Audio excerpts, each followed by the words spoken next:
नमस्कार जोहार दोस्तों, बस्तरवासी में आप सभी का फिर से एक बार स्वागत है। हमारी ये सीरीज़ चल रही है नासिक सीरीज़, जो नया आपको बता दूं कि नासिक सीरीज़ का भाग 2 है। और ये मैं आपको एक रेल यात्रा दिखा रहा हूं जो कि देवगिरी एक्सप्रेस में होगी। पिछले भाग में हमने जगदलपुर से हैदराबाद तक की बस जर्नी दिखाई थी।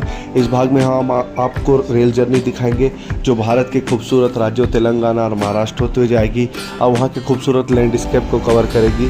तो जो नए आए हैं सब्सक्राइब कर दीजिए, पुराने हैं लाइक कमेंट कर दीजिए और शेयर कर दे तो बहुत अच्छी बात है। तो चलिए आगे बढ़ते हैं, देखते हैं देवगिरी एक्सप्रेस में इस खूबसूरत जर्नी को, जो कि चालू होगी सिकंदराबाद से और ख़त्म होगी नासिक में। तो ये मेरा भाग 2 है। चलिए आगे बढ़ते हैं।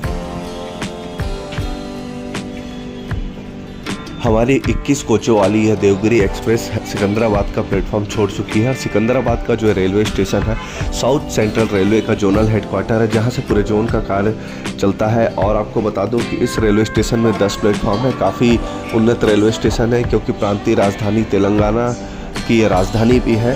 तो आपको सभी सुविधाएं रेलवे स्टेशन में मिल जाएंगी। काफ़ी अच्छे आउटलेट्स भी रेलवे स्टेशन में आपको मिल जाएंगे। तो यहाँ से हम आगे बढ़ते हैं और हम रास्ते भर तेलंगाना और महाराष्ट्र के खूबसूरत लैंडस्केप देखते हुए जाएंगे। आपको बता दूं कि ये गाड़ी जो है इसका नाम देवगिरी एक्सप्रेस है। ये तिरुपति से लिंगमपल्ली आती है और वही कनेक्टिंग में लिंगमपल्ली से मुंबई छत्रपति शिवाजी टर्मिनल तक चलती है। क्योंकि हमें नासिक तक जाना है तो ये सुबह 3:05 पे हमको नासिक पहुंचाएगी और सुबह होते होते 7 बजे तक ये मुंबई CST पहुंचाती है। आपको बता दूं कि जो हैदराबाद से लेके औरंगाबाद तक का क्षेत्र है इसे प्राचीन काल में देवगिरी कहा जाता था और उसी के नाम पे इस एक्सप्रेस का नाम पड़ा है। तो इस खूबसूरत यात्रा को हम देवगिरी की यात्रा को देवगिरी एक्सप्रेस में ही करेंगे। तो चलिए आगे बढ़ते हैं और खूबसूरत लैंडस्केप का आनंद लेते हैं। क्योंकि रात भर मैं सोया नहीं था, इसलिए मैं अब सोऊंगा और निज़ामाबाद स्टेशन शायद मेरे से स्किप हो जाएगा। संभवतः मैं आपको मुदखेड़ दिखा पाऊँगा।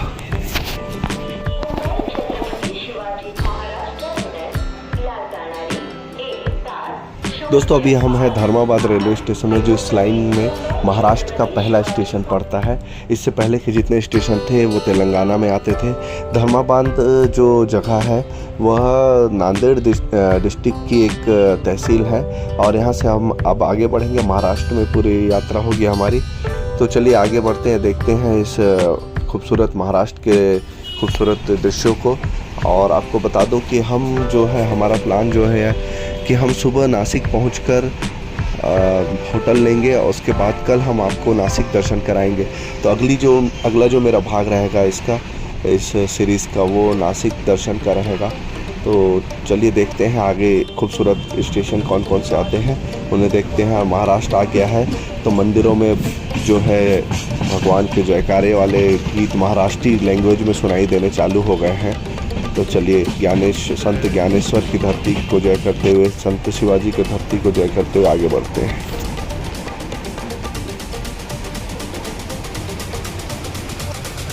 दोस्तों भारतीय रेल में यात्रा करना मुझे बहुत पसंद है और मेरा एक फेवरेट सब्जेक्ट भी है। क्यों है उससे पहले आप देख लीजिए कि नीचे जो काका जी बैठे हैं ये मराठा मैन हैं। जो हम मराठा मैन की कल्पना करते हैं उनको देख के वैसे ही नज़र आता है। और इनकी उम्र 105 वर्ष है। इन्हें मैंने आग्रह किया कि चलिए आप मेरे AC कंपार्टमेंट में मेरी सीट में बैठिए, आप यहाँ कहाँ किनारे में बैठे हैं, दरवाजे के किनारे, आपकी उम्र भी ज़्यादा है। इन्होंने कहा नहीं, क्योंकि मेरी उम्र 105 वर्ष है और मैं ना ही पंखा का यूज़ करता हूँ ना ही बाहर खाना खाता हूँ। AC तो छोड़ दीजिए आप, और मैं नहीं जाऊँगा, इसलिए मैं इतना लंबा जी रहा हूँ। अब मेरे पास कोई जवाब नहीं था। अब मुझे इसलिए रेल यात्रा पसंद है क्योंकि ना भारतीय संस्कृति के जो विविध रंग है, भारतीय संस्कृति की विविधता है वो आपको भारतीय रेल के द्वारा बड़ी आसानी से दिख जाती है और एक कॉमन मैन आपको दिखता है भारतीय रेल में, इसलिए मुझे पसंद है। तो चलिए बड़ा अच्छा लगा इनसे मिलकर।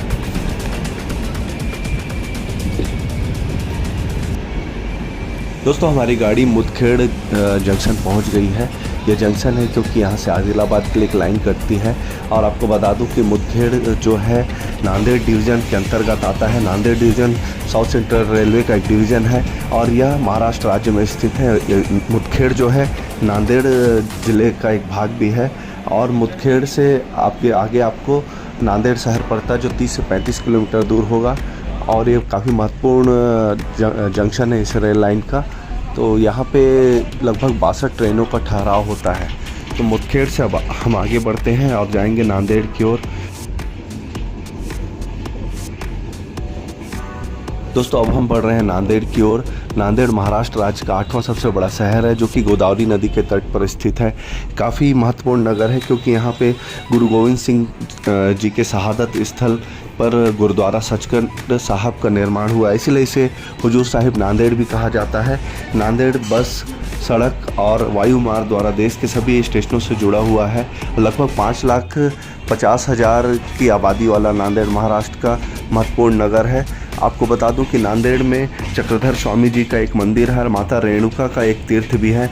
नांदेड़ में जो 2 प्रमुख किले हैं, एक कंधार किला है जो कि लगभग 1200 साल पुराना है, और एक नांदेड़ किला है जो कि निजाम शाही के समय बनाया गया था। तो ये नांदेड़ की खासियत है। अब नांदेड़ से हम आगे बढ़ेंगे नासिक की ओर, तथा ये नासिक हमारा आखिरी स्टॉप होगा। तो नासिक में जाके हमारी इस रेल यात्रा ख़त्म हो जाएगी और अगली से जो भाग होगा उसमें हम आपको नासिक शहर का दर्शन कराएंगे। तो चलिए आगे बढ़ते हैं और नांदेड़ को देखते हुए, खूबसूरत रास्तों को देखते हुए नासिक की ओर प्रस्थान करते हैं।